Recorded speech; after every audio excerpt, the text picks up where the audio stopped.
맹인 두 사람이 길가에 앉아서 예수님이 지나가신다는 소식을 듣고 기다렸습니다. 예수님이 나타나자마자 주여 우리를 불쌍히 여기서 다윗의 자손이여 하고 소리치기 시작합니다. 뒤에 있는 사람들이 그를 만류하는데도 불구하고 간절한 심령으로 소리치는 거예요. 그러자 그 음성을 듣고 예수님께서 다가가셔서 너에게 무엇을 하여 주기를 원하느냐 하고 물으세요. 그때 33절에 이 두 맹인의 대답이 나옵니다. 다 같이 읽겠습니다. 이르되 주여 우리의 눈뜨기를 원하나이다. 아멘. 그들은 물질적인 거, 세상적인 거, 인간적인 거 그 무엇보다도 눈뜨기를 원하나이다 하고 간절히 울부짖었던 거예요. 그때 예수님께서 그들을 불쌍히 여기셔서 만져서 안수하여 주시고 기적적으로 치료하여 주셔서 그들의 눈이 밝게 뜨여지게 된 것입니다. 그러자 그들이 구주 되시는 예수님을 믿음으로 감격하면서 따라가는 장면이 오늘 본문 가운데 나옵니다. 이 사건은 마태복음 9장에 나오는 소경을 치유한 사건과 달리 마가복음 10장과 누가복음 18장에 다시 되풀이돼서 기록되어 있는데, 이 마가와 누가는 이 한 사람 맹인에 대해서 집중해서 기록하고 있습니다. 그의 이름이 바디메오였던 것입니다. 그럼에도 불구하고 이 마태는 두 사람에 대해서 종합적으로 말씀을 하시는데, 특별히 이 두 맹인의 치유를 통해서 오늘 삼위일체 주일을 맞이하는데요, 성부 하나님, 성자 예수님, 그의 영이신 성령님이 한 분이심을 증거할진데, 우리도 영과 혼과 육이 온전히 건강을 새롭게 회복할 수 있길 바랍니다. 그래서 데살로니가전서 5장 23절 말씀 우리 다 같이 읽겠습니다. 평강의 하나님이 친히 너희를 온전히 거룩하게 하시고 또 너희의 온 영과 혼과 몸이 우리 주 예수 그리스도께서 강림하실 때 흠없게 보존되기를 원하노라. 아멘. 그렇다면 우리의 영과 혼과 육이 어떻게 흠없게 보존될 수 있을 것인가? 이 시간도 들려주신 하나님의 음성을 다 함께 들을 수 있길 바랍니다. 우리가 가장 먼저 육의 눈이 띄어져야 우리는 건강한 삶을 살 수 있습니다. 육의 눈이 가리워지면 앞을 보지 못하니까 아무 일도 온전히 해낼 수가 없어요. 바로 이 두 맹인들이 그러했던 거예요. 그래서 다른 맹인 거지들이나 안진뱅이 거지들과는 달리 이들은 어떤 구걸을 원하고 육신적인 만족보다도 이 눈이 띄어지기를 바라는 간절한 소원을 아랬던 거예요. 그들은 눈이 띄어지면 무엇이든지 할 수 있다는 지혜를 가졌던 거예요. 그것도 예수님을 기다렸던 것은 예수님이 모두를 눈뜨게 할 수 있다고 믿었던 거예요. 더욱이 예수님이 어떤 분이었는가? 오늘 본문 30절과 31절에 보면 주여 우리를 불쌍히 여기시옵소서 다윗의 자손이여 하고 외쳤던 것을 주목해야 돼. 다시 말하면 그들은 예수님을 그들이 구약시대 때부터 계속 믿고 기다려왔던 다윗의 자손, 즉 메시아 구세주로 믿었던 거예요. 그래서 그 주님께 매어 달려서 육신의 눈이 띄어지기를 간절히 간구했던 것입니다. 그리고 그 믿음대로 눈이 띄어지는 기적의 역사를 체험할 수 있었던 거예요. 오늘날에도 우리의 육이 온전히 밝은 신앙생활 하기가 쉬운 일은 아니에요. 갖가지 이 질병이나 사고로 인해서 시력을 잃고 실명되신 분들이 얼마나 많은지 몰라요. 그래서 1997년 세계보건기구와 국제실명예방기구에서 시각장애자들에 대한 국제적 관심을 높이기 위해서 매년 10월 둘째 목요일에 세계 시력의 날로 정했던 거예요.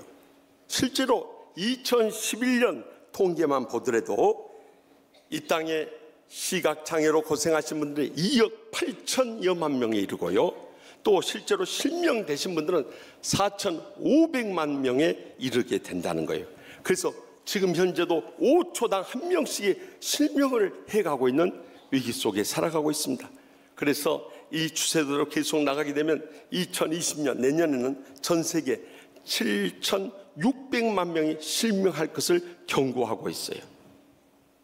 실제로 우리 주위에서도요, 이 백내장이나 녹내장이나 황반변성 등 안질과 또 갖가지 교통사고라든가 사고로 인해서 이 시력을 잃어버린 분들이 얼마나 많은지 몰라요. 심지어는 지난 주간에 저기 인도에서 있었던 기사가 나왔는데요, 인도 경찰들이 이슬람 사원으로 들어가는 시위들을 향해서 펠럿건을 발사를 했어요. 이 펠럿건이라는 것은 공기소총인데요, 이 살상용 무기인데 한 발을 이 발사할 때 수백 개의 금속 탄환이 산발탄으로 탁 퍼져나가게 돼요. 그래서 맞아서 죽은 사람만 해도 한 해 60명에서 70명 이상이 되고요, 또 눈의 부상으로 해서 실명한 사람이 92%에 이르게 된다는 거예요. 얼마나 위험한지 몰라요. 이런 실명의 위기들이 우리에게 끊임없이 닥쳐올 때 우리는 이 눈을 보호해야 되는 것입니다. 그래야 우리가 성경도 읽을 수 있고요, 주님 앞에 열심히 나올 수도 있고요, 또 봉사도 할 수 있고요, 선교도 할 수 있고요, 주의를 힘있게 이루기 위해서는 눈이 밝아져야 되는 거예요. 그런데 대부분의 경우에 눈을 너무 무리해서 피곤하게 사용하는 분들이 많아요.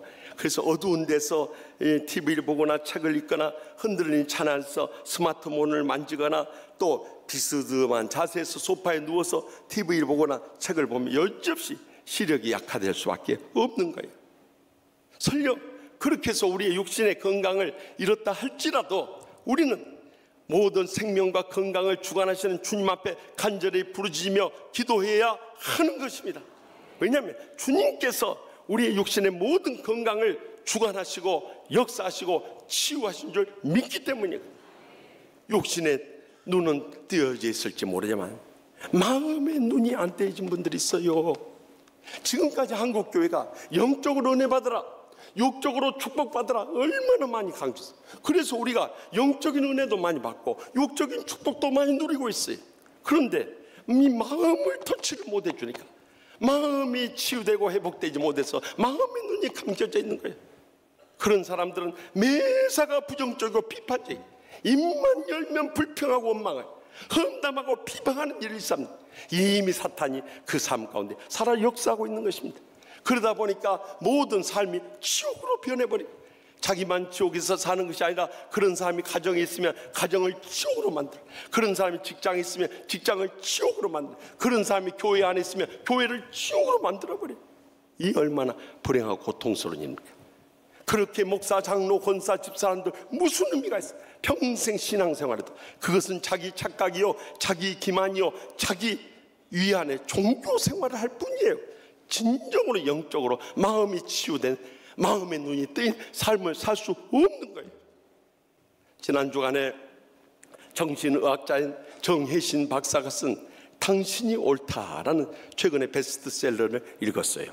이 책에서는 오늘날 많은 사람이 너무 많은 상처를 입고 살아가기 때문에 스스로 자가 치유를 해야 한다는, 마치 집에서 집밥을 만들어 먹듯이 자신의 심리적 흙이 된 것을 또 갖가지 상처를 안고 있는 것을 스스로 치유를 받아야 한다. 그래서 적정 심리학을 주장했어요. 이 적정 심리학의 핵심이 뭐냐면 그동안 자신은 상담하러 오신 분들 모두 다 환자로 취급을 했대. 그리고 자기는 그것을 치료하는 정신과 의사로 생각하다 보니까 늘 권위적으로 그들을 온전히 치유를 못했다는 거예요. 그런데 언제부터인가 그 환자들이 올 때 그들을 환자로 보지 않고 한 사람의 불쌍한 인간으로 보기 시작했다. 그랬더니 그들의 아픔이 느껴지기 시작. 그리고 그들과 공감하면서 당신이 옳았다고, 당신이 생각하는 거나 말하는 것이나 행하는 것이 그럴 수밖에 없었지 않느냐고 이해하는 데서부터 그들이 눈물을 뚝뚝 흘리기 시작하더라. 그리고 그 안에서 치유가 일어나기 시작하는데 급속도로 마음의 질병들이 치료받더라.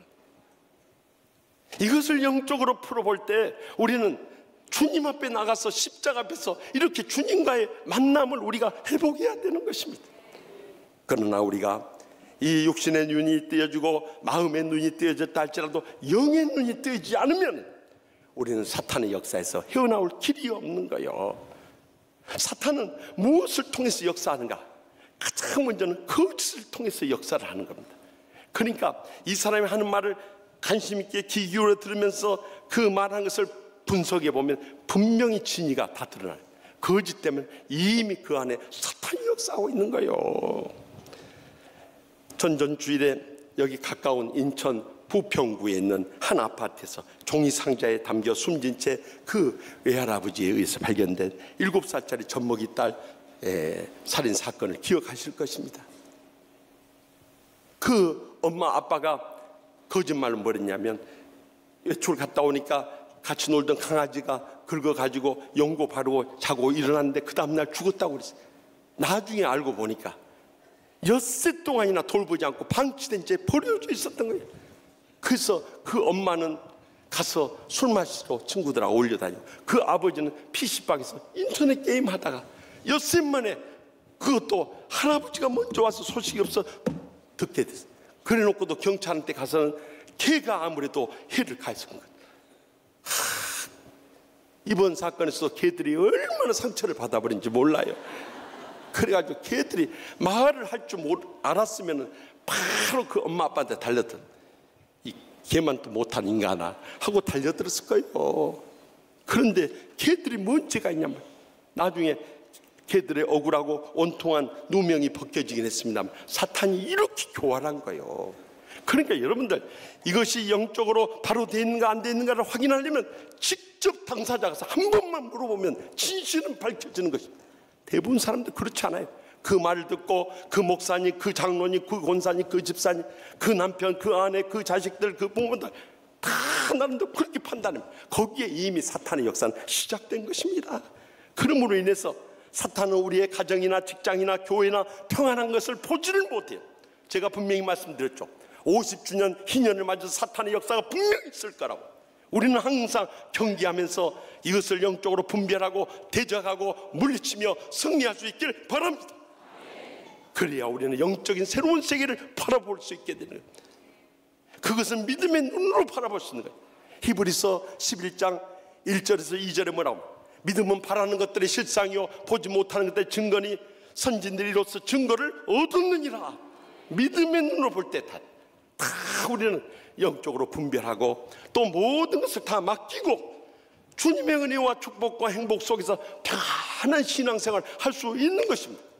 그러나 사탄에게 속아서 믿음으로 맡기지 못하면 그 순간부터 여지없이 우리는 사탄의 공략의 대상이 되는 거예요. 그러므로 믿음은 내 일생을 주님 앞에 다 맡기고 그의 말씀을 따라서 순종하며 살아갈 때 하나님께서 우리의 삶과 살아 역사에 주시는 것입니다. 고사성어 중에 우생마사라는 말이 있습니다. 소는 살고 말은 죽는다는 이 고사성어는 이 홍수가 났을 때 강물 속에서 일어난 일을 이 비유로 들려준 거예요. 원래 말이 소보다 2배나 헤엄을 잘 칩니다. 그런데 홍수가 났을 때 상황은 달라진다는 거예요. 말은 자신의 헤엄 실력을 믿기 때문에 어떻게든지 그 강물을 헤쳐나오려고 발버둥 치다가 나중에는 실제로 지쳐서 떠밀려 가서 죽어버린다. 근데 소는 자기가 수영을 못하는 것을 알고 자기 등치, 내가 수영하다가 지쳐서 그 강물에 휩쓸려 죽는다는 걸 알기 때문에 그때 자기 몸을 맡긴다는 겁니다. 그리고 방향만 저기 강가로 가려면 이쪽만 이것만 하면은 그대로 흘려서 강가로 가서 살아난다는 거예요. 우리 신앙생활도 마찬가지. 이제는 주님 앞에 맡기고 살아야 되는 것입니다. 오래전에 김동주 목사님 가족들과 함께 저기 한탄강 이 장마 후에 물이 불었을 때 래프팅을 하러 갔습니다. 가서 보트를 타고 가는데 그 안전요원이 한 번씩 짓궂은 장난을 쳐요. 그 중간에서 보트를 뒤엎어버려요. 뒤엎기 전에 하는 말이 강물에 빠졌을 때 그대로 들어 누우십시오. 그러면 자연히 뜨니까 여러분들 물 먹지 않을 겁니다. 그렇게 가르쳐 줬는데도 저 옆에 탔던 여자는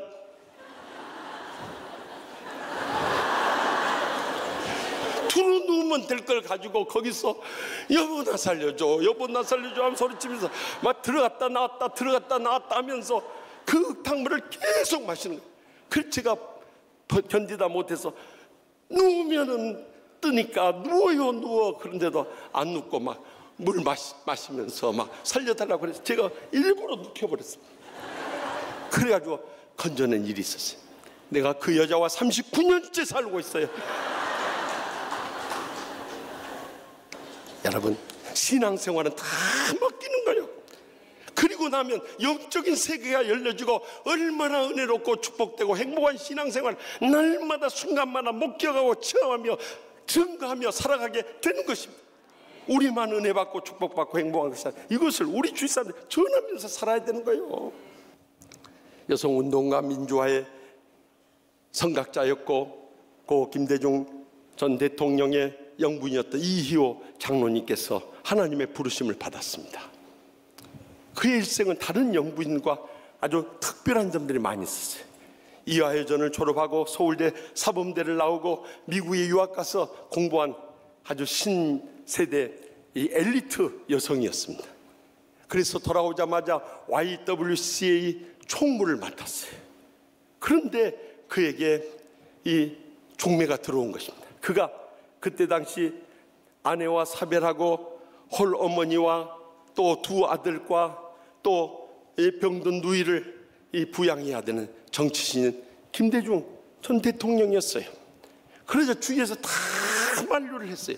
그럼에도 불구하고 이호 장로님은 그 젊은 정치신인 가운데서 내일에 대한 이 땅의 민주화와 사회개혁의 꿈을 영의 눈으로 발견할 수 있었던 거예요. 그래서 아무도 찬성할 수 없었던 그 결혼을 스스로 선택해서 가정을 이루게 된 거예요. 한결에 이 논설위원이 고명석 위원이 쓴 이희호 평전에 보면 그의 결혼의 시작은 인생의 고난의 가시밭길에 처절한 그 아픔의 세월이고 눈물의 골짜기였다. 결혼한 지 열흘 만에 이 5.16 쿠데타 반혁명 세력으로 체포가 돼서 투옥이 돼버린 거예요. 그 뒤로부터 문민정부가 들어서기까지 군사독재 정권 아래서 32년 동안 계속적인 투옥과 가택연금과 망명과 납치와 그 죽음의 살해의 위기를 수없이 겪은 거예요. 그 대표적인 사건이 대통령 운세를 하고 목포에 갔다가 올라오다가 그 교통사고를 이장한 추락이 대기하고 있다가 가서 받아버려가지고 그 뒤로부터 고관절이 부러져가지고 지팡이를 들고 다리를 절면서 일생 민주화 운동을 이끌어가지 않았습니까? 그뿐만이 아니라 일본의 이 망명 생활 중에 일본에 들렸다가 그곳에 납치가 돼서 현해탄에서 물에 빠져 죽이려고 하는데 그때 먼저 하나님이 나타나서 내가 너를 살려줄 테니까 한국의 민주화를 위해서 너 일생이 들이지 않다 하는 하나님의 모습을 환상 중에 보고 그 다음에 이어서 바로 미국 FBI, CIA 헬리콥터가 뜨게 됨으로써 구출되는 기적적인 이 생환의 이 경험도 있지 않습니까? 그 다음에 이 전두환 쿠데타에 의해서 그가 군사재판을 받고 사형 선고를 받아. 그래서 내일을 알지 못하고 사형할 날만 기다리고 있을 때 미국에서 계속 그를 석방하라고 압력을 넣음으로 인해서 석방되긴 했지만 그만큼 수많은 고통의 세월을 보냈습니다. 그 모습을 지켜보는 사랑하는 아내의 심정이 어떠했겠냐. 그가 감옥에 투옥돼 있을 때 이호 여사는 그 추운 겨울에도 집에 있는 난방에 불을 다 꺼버렸답니다. 내 남편이 영어의 몸으로 그 고통 가운데 어떻게 내가 편하게 지낼 수 있냐. 그것도 내 남편이 제대로 먹지도 못하고 내가 어떻게 호의호식할 수 있냐. 그래서 금식하면서 기도하는 가운데 쓰러져가지고 병원에도 몇 차례 입원했다는 거예요. 그러나 그의 사랑의 마음의 눈이 확실히 떠 있기 때문에 어떤 고난도 끝까지 인내하면서 함께 십자가의 길을 걸어갔던 거예요. 미국 망명할 때 1983년 언론 인터뷰에서 김대중 전 대통령이 고백했던 것입니다. 아내가 없었더라면 저는 무엇이 되었을지 상상할 수가 없습니다. 제가 이 자리에 설 수 있는 것은 이호 여사의 덕분일 뿐만 아니라 그 남편으로서 이 자리에 서 있다는 것이 너무나도 자랑스럽고 영광스럽습니다 할 정도로 아내를 인정해 줬습니다.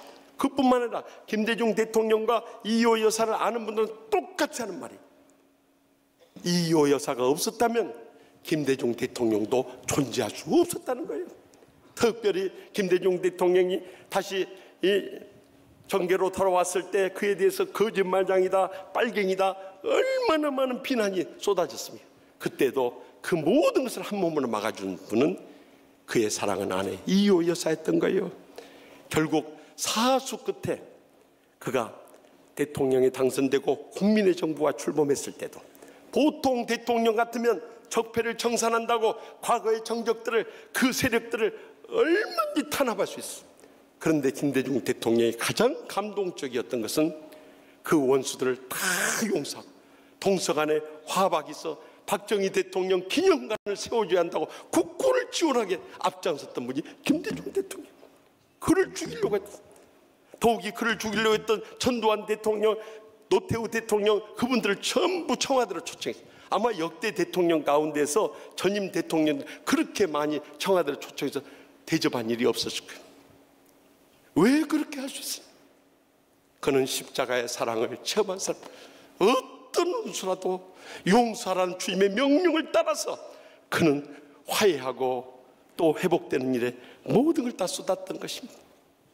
남북 관계에 있어서도 군사 독재 정권 아래서 얼마나 대립이 관계했습니다. 그러나 그가 뛰어들어서 이 땅에 한반도의 전쟁을 걱정하는 평화시대의 문을 연 분도 김대중 대통령이죠. 그 결과 우리 한국 사람은 최초로 노벨 평화상을 받게 되었는데 그 이면에 모든 공을 세우고 뒷바라지했던 분이 이효 장로님이었다는 거예요. 그것이 더 큰 감동이.